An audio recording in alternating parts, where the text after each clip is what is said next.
दोस्तों, आज की कहानी एक बहुत बढ़िया कहानी है। ज़रा ध्यान लगा कर सुनिए।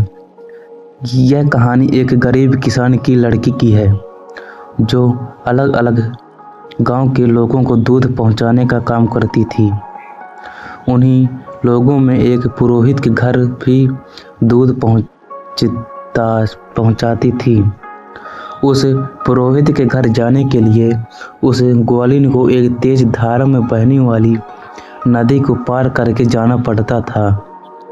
दूसरे लोग उस नदी को एक टूटे से छोटी सी नाव से पार करते थे। उसके बदले लोग नाविक को एक छोटा सा धन का कुछ भाग नाविक को दे देते थे। एक दिन जब उस ग्वालिन को उस पुरोहित के घर के आने में देर हो गई और पुरोहित, जो कि रोज ताजे दूध से भगवान का अभिषेक करता था, और देर हो जाने की वजह से उस पर चिल्लाया कि अब मैं इससे क्या कर सकता हूँ।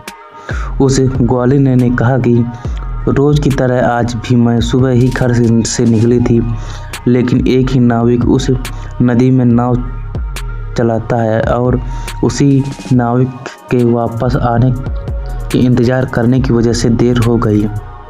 तब यह सुनकर पुरोहित ने गंभीर मुद्रा धारण करते हुए उसे कहा कि लोग तो भगवान का नाम जपते हुए बड़े बड़े समुद्र पार कर जाते हैं और तुम यह छोटी सी नदी नहीं पार कर सकती।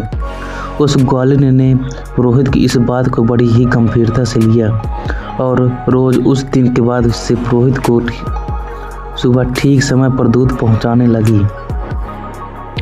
इतने सुबह सही समय पर ग्वालिन को आते देख पुरोहित के मन में उत्सुकता उत्पन्न हुई कि वो रोज सुबह समय पर कैसे आ जाती है।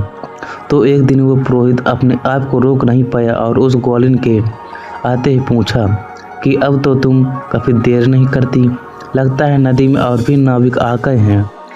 तब वो ग्वालिन बोली, नहीं पंडित जी, अब तो मुझे नाविक की कोई ज़रूरत ही नहीं पड़ती। आपने ही तो उस दिन कहा था कि लोग बड़े बड़े समुद्र भगवान का नाम जप कर पार कर लेते हैं और मैंने छोटी सी नदी पार कर नहीं कर सकती। तो बस रोज़ भगवान का नाम जपते हुए मैं वो छोटी सी नदी अब बस 5 मिनट में पार कर लेती हूँ।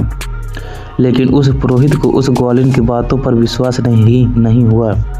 उसने कहा कि तुम उस नदी को कैसे पैदल पार करती हो, ये मुझे दिखा सकती हो। तब ग्वालिन और पुरोहित दोनों उस नदी की तरफ चल पड़े और ग्वालिन वो उस